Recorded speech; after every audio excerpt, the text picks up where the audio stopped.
Selamat datang di podcast Orang Kita. Indonesia telah memilih.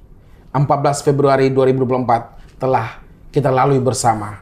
Pemilihan presiden, pemilihan wakil presiden, pemilihan anggota legislatif, DPR RI, DPD RI, DPRD Kabupaten Kota, dan DPRD Provinsi.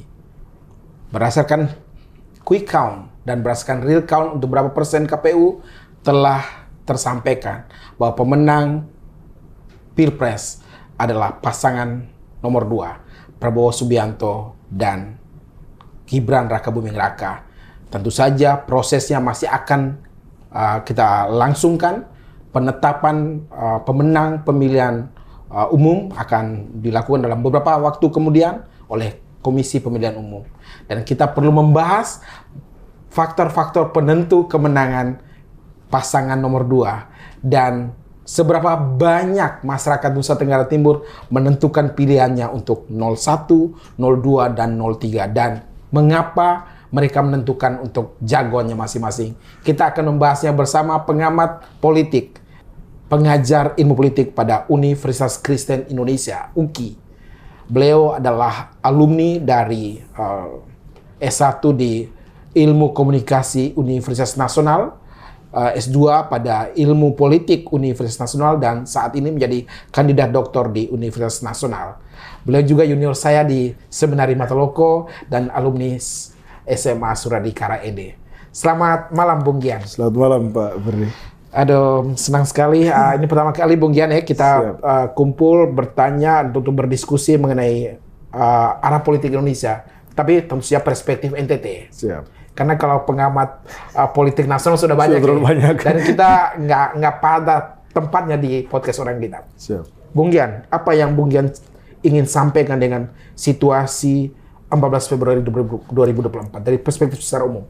Jadi kalau secara umum kita bisa lihat bahwa sebenarnya begitu besar pengaruh media sosial dalam membentuk perspektif publik terutama. Bahwa opini publik itu begitu mudah terombang-ambing. Karena kalau kita lihat dari hasil survei dan hasil quick count, betapa besar suara itu bermigrasi dari pasangan 03 ataupun dari pasangan 01, 02 itu pun banyak sekali terjadi migrasi yang kita kalau bandingkan hasil survei setiap lembaga survei itu migrasi ratusan ribu sampai jutaan. Sampai pada quick count mungkin yang cenderung stabil mungkin 01. Nah kita di NTT hasil survei itu seringkali pasangan 03 lebih banyak unggul daripada 02. Tapi hasil quick count terakhir kan ternyata 02 yang unggul sangat besar di sana. Nah ini membuktikan beberapa tesis, contohnya bahwa opini publik itu mudah sekali dibentuk melalui media sosial, kemudian penilaian emosional masih cukup tinggi dibandingkan penilaian-penilaian soal rasionalitas tentang kebijakan yang ditawarkan dan seterusnya. Nah, di sisi lain ada fenomena baru bahwa ketika krisis dalam komunikasi politik itu diubah menjadi sesuatu yang menyenangkan atau yang lucu-lucuan, contohnya gimmick apapun itu yang kemudian dibalas dengan sesuatu yang lebih menyenangkan atau jadi lucu-lucuan, tapi itu kemudian menghilangkan esensi itu sendiri, esensi dari perdebatan yang muncul itu sendiri. Tapi masyarakat cenderung menerima. Nah ini yang kemudian bisa kita lihat dalam proses Pilpres kali ini maupun Pileg sekalipun. Karena di Pileg pun ada banyak sekali fenomena yang tidak bisa kita temukan di pemilu-pemilu sebelumnya. Contoh ada satu yang menarik, Pileg di Jawa Tengah, ada caleg yang tidak pernah menampilkan fotonya, dia menampilkan memes yang tersebar di media sosial, atau ada beberapa caleg yang malah melakukan strategi yang lain yang berbeda, dan itu ternyata viral, dan itu ternyata mampu mempengaruhi perspektif publik. Artinya Gian mau sampaikan apa dengan situasi Pilpres 2024 ini cukup unik? Bukan cukup unik, tapi memang itu fenomena global bahwa media sosial cukup besar, sangat besar, bahkan mempengaruhi perspektif publik daripada media-media konvensional yang sudah ada. Gitu. Ada yang berpendapat bahwa jika Presiden Jokowi adalah Presiden Twitter di tahun 2014 dan Presiden Prabowo jika terpilih berdasarkan hitungan KPU nanti, itu adalah Presiden TikTok karena dengan aksi gemoynya itu Bung Gian setuju dengan julukan Presiden TikTok buat Capres Prabowo? Iya, kalau soal julukan dan seterusnya itu kan itu yang diberikan oleh publik ataupun media dan seterusnya, dan lebih mudah diingat, lebih mudah diterima dibandingkan istilah-istilah atau julukan lain itu. Iya. Nah, soal mereka adalah presiden dari media sosial tertentu karena populer di media sosial tertentu, memang itu pun kita bisa terima-terima saja karena memang kenyataan memang itu masif diberitakan karena ada filter bubble, karena ada pengaturan algoritma di media sosial yang masyarakat dengan mudah terpengaruhi, opini publik mudah dibentuk melalui proses itu. Dan itu di Amerika Serikat pun mengalami hal yang sama. Di masa Donald Trump, di masa yang sekarang sekalipun, itu pun kita yang di Indonesia sekalipun terpapar dengan informasi yang terjadi dalam Pilpres di Amerika Serikat sekalipun. Begitu. Dalam konteks ilmu dan teori politik, Bung Gian, apa yang terjadi yang Pilpres 2024 oleh cukup banyak pengamat, misalnya 4 hari sebelum kita Pilpres ada film Dirty Vote yang menampilkan 3 narasumber, Bivitri Susanti, kemudian Zainal Mokhtar, dan salah satunya juga dari Andalas, itu menunjukkan bahwa ada cukup banyak kecurangan dalam upaya-upaya yang dilakukan oleh pihak-pihak tertentu untuk kemudian masuk ke dalam kontestasi. Bagaimana dalam konteks teori politik? Artinya senior-senior kita itu yang tampil dalam film Dirty Vote itu berusaha untuk mengembalikan hakikat demokrasi, bahwa pemilih itu memilih berdasarkan alasan rasionalitas, kebijakan, dan tetap proses pemilu itu sebagai prosedur demokrasi dia tetap harus menerapkan nilai-nilai demokrasi itu sendiri, keadilan, partisipasi, dan seterusnya. Tetapi pada saat yang sama, para kandidat itu pun juga menggunakan praktek komunikasi politik yang menyentuh sisi emosional dari pemilih itu. Dan dalam strategi komunikasi politik, ada banyak yang harus disentuh, termasuk salah satunya emosional dan rasionalitas juga. Tapi untuk masyarakat seperti kita, faktor budaya, faktor moralitas, etik, dan seterusnya, termasuk tingkat pendidikan, indeks pembangunan sumber daya manusia, itu membuat emosional lebih berpengaruh. Nah, sehingga perdebatan kita itu cenderung perdebatan emosional kan, bahwa Gibran ketika gimmicknya itu yang mencari-cari jawaban dianggap tidak etis gitu. Lalu ketika Pak Mahfud menjawab itu dengan ibu-ibu berdosa ketika melahirkan anak-anak yang tidak berakhlak, itu pun dianggap Pak Mahfud kok emosional. Pak Mahfud dia mulai menghindar dari pembicaraan yang sebenarnya harusnya bicara tentang kebijakan itu sendiri, rasionalitas itu sendiri. Emosional yang lebih berpengaruh dalam proses ini. Dan membentuk juga para pendukung yang fanatik, yang didasarkan pada emosionalitas juga itu daripada rasionalitas. Artinya itu disadari oleh para pelaku-pelaku politik ini, bahwa masyarakat Indonesia saat ini masih emosional. Disadari dan dipakai. Kalau tidak dipakai kan sulit untuk memenangkan. Karena sebelum mereka membuat strategi komunikasi politik, biasanya mereka harus menganalisis dulu khalayak publiknya ini seperti apa kan, sebelum mereka menentukan strateginya harus seperti ini. Contohnya kalau kebijakan yang kita bisa lihat dari semua kandidat itu ada kebijakan yang gratis-gratisan gitu. Itu kan kalau pakai analisis rasionalitas, dari mana sumber uangnya itu? Kebijakan atau APBN kita saja tidak mampu menutupi itu. Dan kalau macam-macam, kalau analisis ekonomi, politik, dan seterusnya tidak cukup realistis.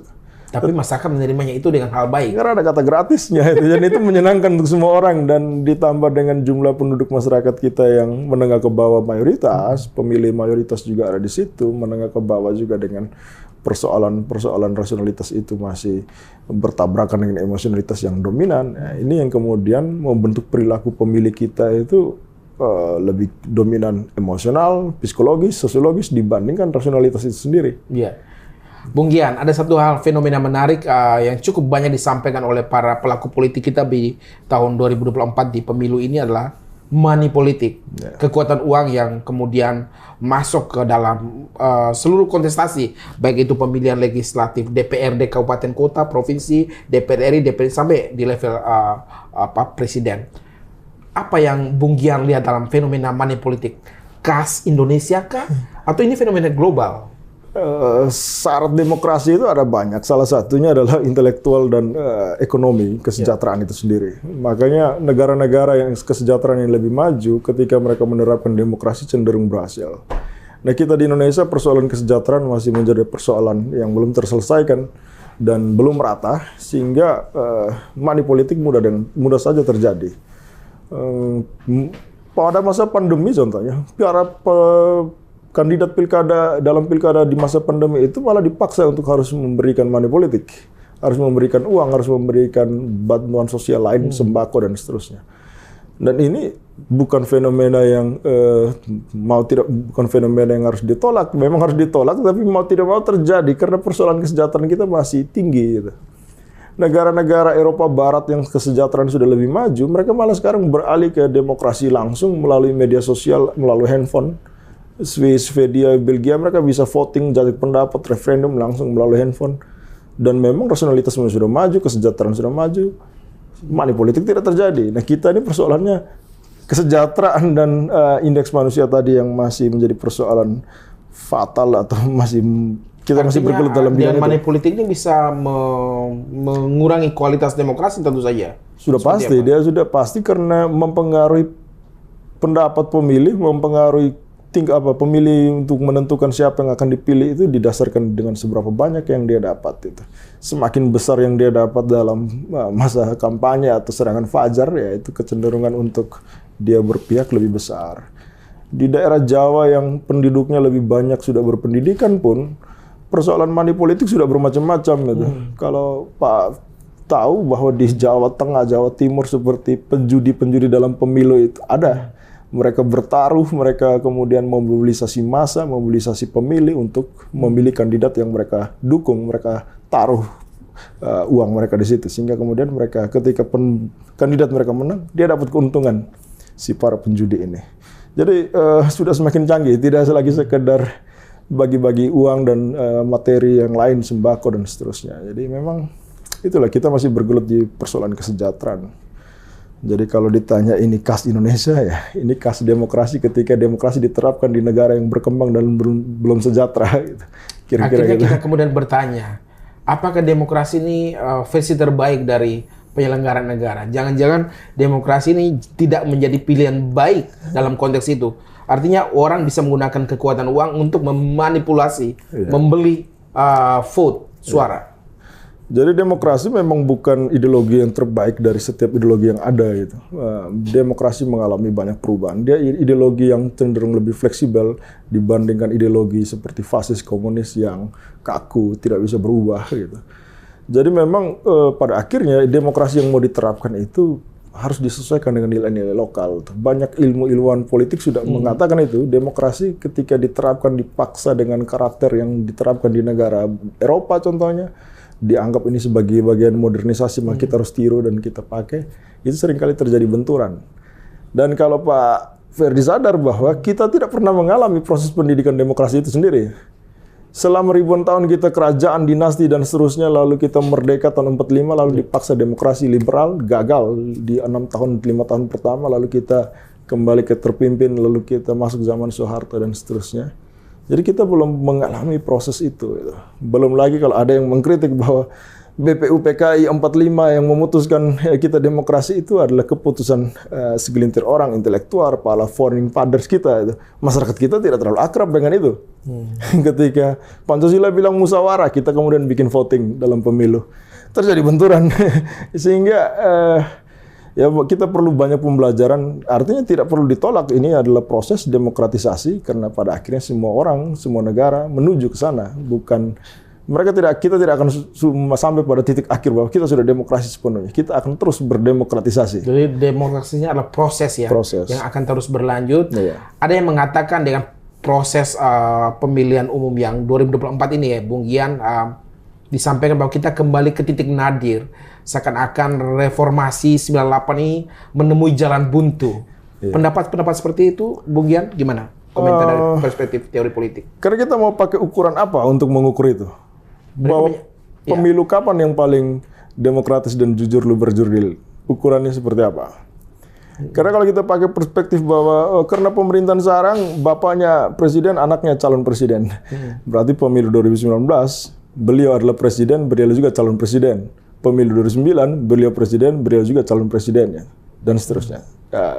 Artinya kita mau pakai ukuran mana? Jika kemudian ukurannya adalah tahun 1955, pemilu yang dianggap paling demokratis, Nah, itu ada banyak persoalan atau banyak ukuran indikator yang jauh berbeda antara 55 dan 2024. Makanya kalau ditanya titik nadir dan seterusnya, saya mulai meragukan kira-kira kita mau pakai indikator yang mana. Kalau pakai indikator teoritis, memang kita pemilu ke belakang selain 55 itu memang masih banyak yang kita belum mencapai memenuhi syarat-syarat demokrasi itu sendiri. Soal terjadi sirkulasi elit pun, bahwa pemilu untuk melakukan terjadi sirkulasi elit mana yang terjadi sirkulasi itu? Masih berputar-putar di tempat yang sama kan, elit-elit itu sendiri. Artinya banyak yang perlu kita lebih melihat itu dari paradigma yang lebih luas, sehingga kemudian kita bisa menilai sendiri dan perlu apa yang harus ditata selanjutnya. Oke. Ditahan Bung Gian, kita masih bersama pengajar ilmu politik dari Universitas Kristen Indonesia, Bung Franciscus Xaverius Gian, Putra Flores, Putra Nagekeo ya? Siap. Nagekeo. Dari kampung mana? Bayi langsung. Dari Bayi tembak langsung. Kalau ada Batak tembak langsung ini, Bayi tembak langsung.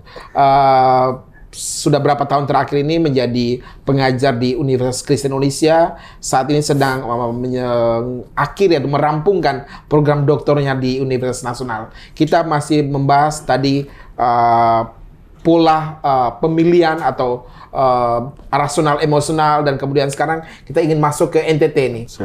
Bung Gian, pemilihan umum 2024 dari real count yang ada sekarang misalnya sudah sampai di posisi 56% suara yang sudah masuk di website KPU, tercatat bahwa pemilih Prabowo untuk NTT mencapai 61%, kemudian 33% untuk pemilih 03 Ganjar, dan sekitar 5% untuk pemilih 01. Bagaimana ini bisa menjelaskan? Karena kalau peralihan suara dari pemilih Jokowi di tahun 2019 itu sekitar 80-an% itu yang memilih Jokowi di tahun itu. Bagaimana Bung Gian? Mungkin saya mengikuti proses kampanye itu. Ketika mungkin Uskup Ende meninggal, Pak Ganjar sempat datang setelah beberapa minggu kemudian, lalu Jokowi meresmikan katedral di Kupang dan seterusnya, dan bagi-bagi bansos dan macam-macam. Lalu kita lihat animo ketika Pak Jokowi ke sana.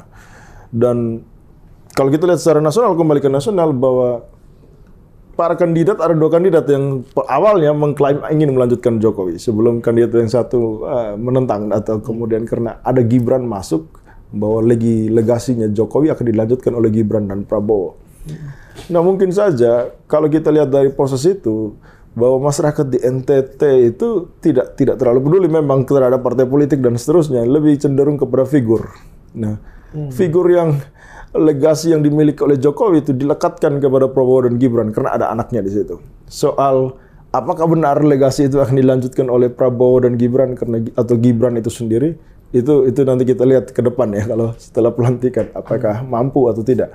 Tetapi memang kita di NTT sendiri selalu melekatkan itu. Kalau anaknya siapa, atau keluarganya dari mana, itu masih kuat dibandingkan kalau dia bukan siapa-siapa, tidak punya darah biru dari lingkungan politik atau lingkungan elit, itu dianggap tidak terlalu banyak pengaruh. Dan memang kita lihat pun sirkulasi elit di NTT pun, atau incumbent yang ada di kepala daerah, di DPRD, DPR RI, itu biasanya orang-orang dari lingkungan kekeluargaan yang sama ataupun punya kedekatan psikologis sosiologis tertentu. Jadi kemenangan Prabowo dan Gibran di NTT besar dipengaruhi oleh figur yang dimiliki oleh Jokowi, karena kita bisa lihat perbandingan. Artinya pengaruh Jokowi besar, sangat besar. Artinya mulai dari masalah bencana alam Seroja waktu itu, kemudian perhatian Jokowi pembangunan di Labuan Bajo, di Sumba, di Timor dan seterusnya, itu turut mempengaruhi perspektif publik untuk berpihak pada siapa yang akan melanjutkan Jokowi daripada partai dan seterusnya. Artinya Prabowo Gibran diuntungkan sekali oleh apa kalau istilahnya, dukungan tidak langsung ya dari Presiden Jokowi, karena memang Gibran adalah putra dari Pak Jokowi. Iya. Sedangkan Pak Ganjar dalam konteks kampanye kita lihat bahwa yang memiliki program Nawacita yang dijalankan oleh Presiden Jokowi justru PDIP dalam hal ini. Nawacita adalah milik PDIP yang kemudian dijalankan oleh Jokowi. Ya, artinya Bagaimana? beliau kan malah kemudian mengkritik kinerja Jokowi itu sendiri. Tapi kan masyarakat kita tadi, meskipun saya bilang masyarakat kita memilih karena emosional, bukan berarti mereka tidak cerdas itu. Tetapi mereka tetap cerdas melihat bahwa sebenarnya kan Anda bagian dari pemerintahan itu sendiri itu. Ketika Anda mengkritik itu, Anda mengkritik apa? Diri sendiri atau bagaimana itu? Nah, sementara kontribusi Jokowi ke NTT itu cukup besar. Artinya memang tugas dia sebagai presiden, pemerataan pembangunan Indonesia sentris yang sedang digagas waktu dari 2014, ya itu NTT cukup banyak merasakan itu. Dibandingkan orang-orang yang kemudian malah mengkritik beliau, itu pun terlihat ketika Prabowo 2014, 2019 lah mengkritik Jokowi, Prabowo kalah di NTT. Nah, ketika sekarang ada yang mengkritik Jokowi pun kalah pun di NTT. Nah, ini saya katakan tadi bahwa soal rasionalitas dan emosional bukan berarti mereka tidak cerdas, tetapi punya penilaian tersendiri dan keputusan sendiri itu. Kalau soal kecurangan dan ada kontribusi dari bantuan sosial dan seterusnya, ini yang perlu kita buktikan lebih lanjut. Iya. Karena kalau saya bicara tanpa fakta tentang itu, karena saya tidak punya pegang bukti, tapi kita bisa lihat dari pengaruh itu, saya pikir banyak yang kita merasakan betapa powerful Jokowi karena memang personal brandingnya kuat. soal kepuasan kepuasan terhadap pemerintahan Jokowi pun masih tinggi. Saya pikir itu yang cukup besar berpengaruh. Ya, approval ratingnya Approval rating di 80% ya. 80%. Nah, itu turut serta mempengaruhi karena masyarakat kita memang masih melihat hal-hal seperti itu. Apa kontribusimu hari ini? Apa yang kamu rasa kami dapat dari jabatan yang Anda miliki, dari apa yang Anda miliki? Kalau tidak punya kontribusi buat kami, tentu orang NTT tidak mau memilih. Orang NTT cenderung nanti dulu deh cari yang lebih berpihak pada kami. Meskipun tadi kan banyak orang mengatakan bahwa Jokowi sudah punya banyak catatan positif di NTT. Kita tahu NTT hari ini masih urutan nomor 4 atau nomor sekian termiskin. Kemudian dalam soal-soal angka pengangguran, kemudian human trafficking yang menjadi persoalan besar juga di provinsi kita, Bung Gian. Catatan-catatan yang mestinya pun harus menjadi perhatian presiden terpilih, Bung Gian. Ya, mengenai kondisi NTT, Maluku, Papua yang masih status sebagai daerah tertinggal itu sebenarnya ada banyak persoalan lain yang turut mempengaruhi. Kita lihat dari satu aja, contoh dana desa.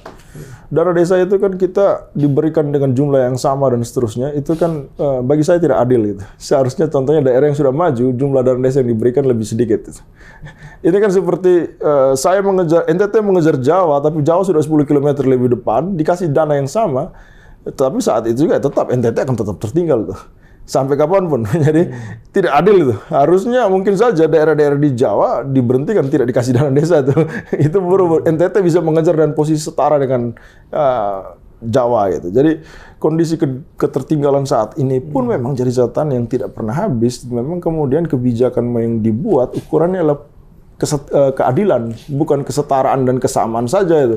Kalau kesetaraan dan kesamaan ya mereka dikasih 1 miliar, kita 1 miliar. Mereka dibangun jalan tol, kita dibangun jalan tol. Tapi kan sudah lebih maju beberapa daerah di Indonesia Barat contohnya. NTT, Maluku, Papua, ataupun daerah-daerah di Indonesia Barat yang kepulauan pun itu pun masih banyak yang tertinggal. Itu yang harus jadi perhatian para terutama pejabat yang baru, baik DPR, bukan hanya bertumbuh pada presiden saja, itu karena membutuhkan kontribusi DPR, kontribusi para anggota legislatif dalam pemerintahan yang baru nanti. Bung Gian, kita beralih ke partai politik. Kita tahu bahwa partai politik menjadi salah satu instrumen penting dalam demokrasi dan dia menjadi pengusung dari calon presiden, calon wakil presiden dan dalam konteks kita NTT, apa yang Bung Gian lihat dalam pemilu 2024? Sudah ada pergeseran kah dari peta politik partai politik di NTT, misalnya PDIP, Golkar yang selama ini memimpin, hari-hari ini misalnya Gerindra sudah menyalip, Nasdem, dan seperti apa Bung Gian lihat? Artinya jawaban itu artinya bisa kita lihat bahwa 9 atau 8 partai politik besar itu masih mendominasi rata-rata di seluruh provinsi. Nah, pergeseran itu juga saya pikir tidak terlalu banyak pergeseran itu. Artinya naik turun antara PDIP masih memenangkan pemilu dan seterusnya. Di NTT kita sudah bisa banyak prediksi. Karena para kandidat calon legislatif itu biasanya cenderung memilih partai yang punya approval rating tinggi atau punya kemungkinan untuk lolos 4% itu batas elektoral itu. Sehingga partai-partai kecil itu tentu kesulitan karena kandidat yang populer atau kandidat incumbent sulit untuk berpindah partai itu, ataupun dia berpindah sesama partai besar yang sudah ada gitu. Jadi pergeseran apapun itu. Tapi yang menarik adalah pergeseran suara PKB secara nasional, suara PKS secara nasional itu juga cukup meningkat meskipun PDIP tetap memenangkan. Di NTT pun PDIP mungkin masih mendominasi ya, Golkar pun sama, Gerindra juga cukup mendominasi di NTT. Artinya tidak banyak pergeseran karena calon legislatifnya masih orang-orang populer yang memilih partai-partai besar daripada pada partai-partai baru. Itu tren 10-20 tahun terakhir ya, partai-partai kecil biasanya mati di saat pemilu. Jadi mereka diberikan ruang untuk berjuang, tapi kemudian mati setelah hari pencoblosan. Setelah hari pencoblosan. Contoh untuk dapil NTT 1 ya Bung Gian, kita lihat yang bakal akan tetap melenggang ke Senayan masih nama-nama lama. Kalau dari Partai Demokrat pasti Benika Harman. Kemudian dari PDIP ada NTT 1 itu Andreas Sugo Pereira. Kemudian Golkar dari Melkias Mekeng. Kemudian Nasdem Ibu Leskodat. Kemudian PKB dan PAN masih Ahmad Johan dan Pak Dipo. Walaupun tipis-tipis itu. Tipis itu. Saya juga belum lihat. Agak susah dengan kemungkinan Gerindra. Tapi Gerindra ini sebuah nama yang artinya selama ini mungkin terlihat juga Pak Honing Sani di urutan ketiga untuk sementara. Belum ada lihat justru posisi-posisi seperti itu yang masih lihat seperti apa Bung Gian melihatnya? Memang saya tidak bisa menjadi ukuran Sirekap itu tuh, karena kalau kita kebetulan saya di masa pemilihan juga di daerah, meskipun di Sirekap itu KPU masih 40%, tapi yang dipegang oleh para saksi itu sudah rata-rata udah 100%. Betul. Jadi informasi Sirekap jadi ukuran ya itu kita tidak bisa. Nah seharusnya informasi yang dari saksi juga kita bisa dapat itu, sehingga kita bisa mengukur tuh ada pergeseran seperti apa. Karena kenyataan di lapangan seperti itu, Sirekap belum bisa jadi ukuran. Jadi kalau ditanya saya melihat seperti apa, memang tapi saya yakin para incumbent itu masih bisa aja menang. Muncul orang baru itu mungkin 1 atau 2 orang. Itu pun popularitasnya seperti apa, kontribusinya kepada masyarakat itu seperti apa sebelumnya. Tapi incumbent mungkin NTT 2 ya, kita bisa lihat contoh Pak Ansi Lema, begitu banyak kontribusinya dan suaranya melejit 20 ribuan kalau di Sirekap itu. Tapi saya yakin kalau yang dipegang para saksi dan partai politiknya mungkin lebih besar dari itu. Tapi kemungkinan mereka tidak dua kursi itu PDIP di dapil 2. Ya padahal dulu dia 2 kursi di situ bersama Nasdem. Iya. Itu yang pendapat saya soal NTT incumbent tentu masih mendominasi dalam pemilu kali ini. Kita coba ke DPD, Dewan Perwakilan Daerah, Bung Gian. Memang nama baru yang cukup meroket ya perolehan suara dari rekap sementara itu ada Dr. Stevi, putri dari Benika Harman, yang memang menurut ramalan kita memang bakal akan unggul karena mesin kerjanya yang untuk ayahnya Benika Harman akan dipakai bersamaan untuk mengegolkan Stevi. Dan itu terlihat dari bagaimana Bung Gian melihat untuk DPD. Ya kalau DPD itu memang selalu berubah atau tidak meskipun tidak karena hanya 4 orang, tapi kita bisa lihat 2019 Pak Angelo Wakil Kakor juga pun sama begitu muncul tiba-tiba memenangkan juga. Memang DPD ini tergantung pada mesin tim suksesnya gitu, tidak bisa mesin partai meskipun dibantu oleh bapaknya kayak mungkin ada orang partai di situ, tetapi sebesar apa popularitasnya di tengah masyarakat dan pertemuannya dengan masyarakat, dan karena masyarakat pun merasakan bahwa DPD itu bukan lembaga yang punya kewenangan yang terlalu besar, sehingga ya udahlah siapa yang saat ini datang ke kami, siapa yang cukup populer, lebih banyak dikenal, kami coblos itu. Itu yang sering kali, dan itu yang terjadi di Jawa Barat yang dialami oleh Komeng itu. Ya, tanpa kampanye dan seterusnya karena masyarakat DPD tidak punya banyak kewenangan, jadi ketika mereka buka kertas surat suara, Dian Alfiansa ada di urutan teratas karena berdasarkan alfabet, jadi ya udah dipilih Komeng gitu. Jadi Mengenai DPD itu banyak masyarakat yang tidak terlalu sadar betul tentang kewenangan DPD.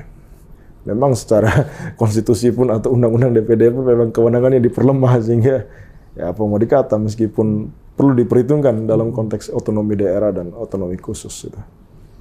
Menarik Ibu Gian ya. Jadi ya toh sudah memilih ya, artinya masyarakat kita sudah menentukan pilihannya, nasib Indonesia ke depan untuk 5 tahun ke depan akan ditentukan oleh pemenang pemilu, baik itu di DPR RI maupun di level eksekutif.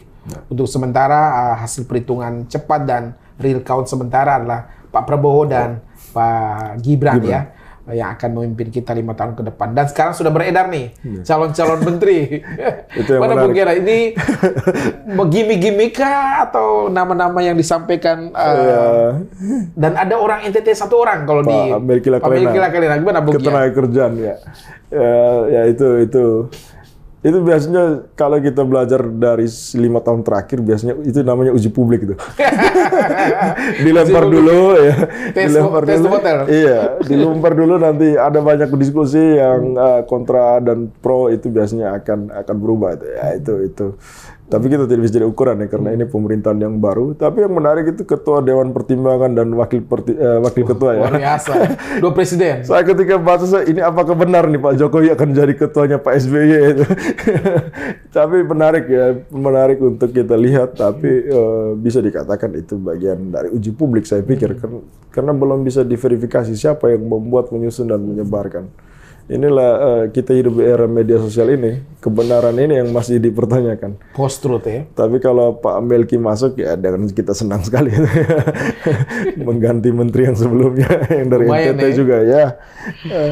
Karena persoalan tenaga kerja NTT yang paling banyak bermasalah untuk TKI. Meskipun kita tahu bahwa keahlian Pak Melki itu di kesehatan. Sih. Tapi nggak apa-apa. Ya. Tuh nanti banyak ahli-ahli di bawah yang memahami ya. Ya, menteri kan sebagai koordinator dan fasilitator regulator itu tidak penting sebenarnya karena Menteri Kesehatan sebelumnya juga bukan orang kesehatan kan.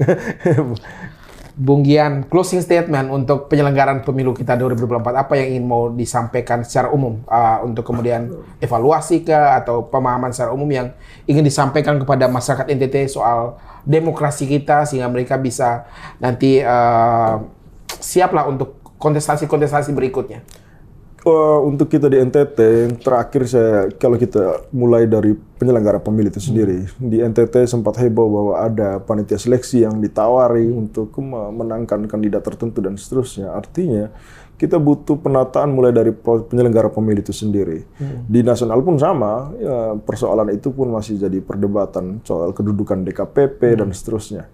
Artinya mulai dari proses perekrutan panitia seleksi sampai pada penetapan anggota KPU dan seterusnya, Bawaslu, Panwas dan KPPS itu pun perlu ada penataan dengan standar yang lebih tinggi. Kemudian masyarakat sendiri pun perlu memahami betul bahwa legislatif itu punya kedudukan dan kewenangan yang berbeda dengan eksekutif. Karena kita masih lihat para kandidat legislatif kemarin masih ramai hanya menampilkan nama dan foto tanpa rincian kebijakan yang itu adalah kewenangan legislatif tuh.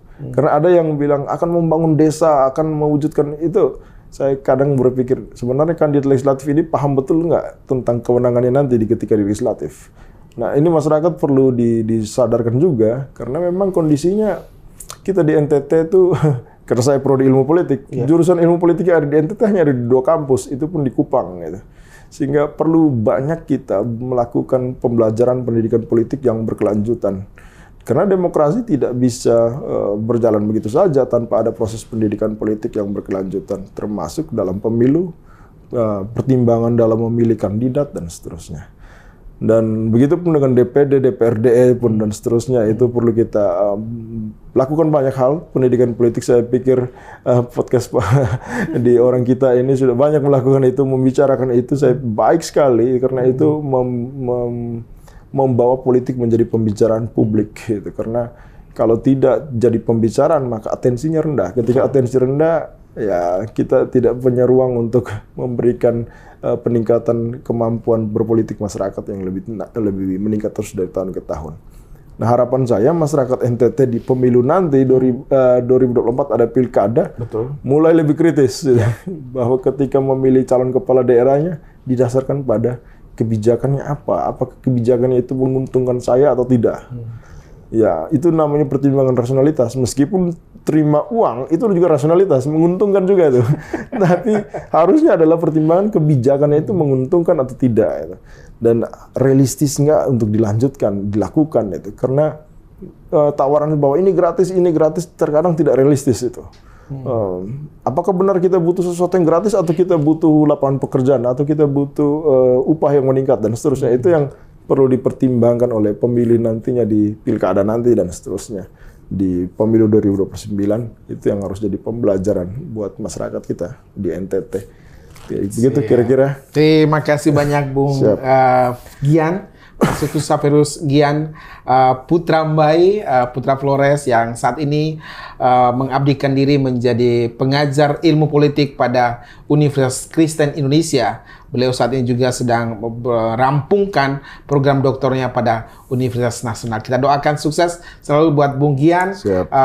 Ilmu-ilmunya nanti kita akan mudah-mudahan lebih lanjut di podcast orang kita di topik-topik yang lebih seru mengenai kandidat calon gubernur NTT. Siap. Ini yang menarik. Baik. Terima kasih dan salam manis untuk Pulau Bangora tercinta.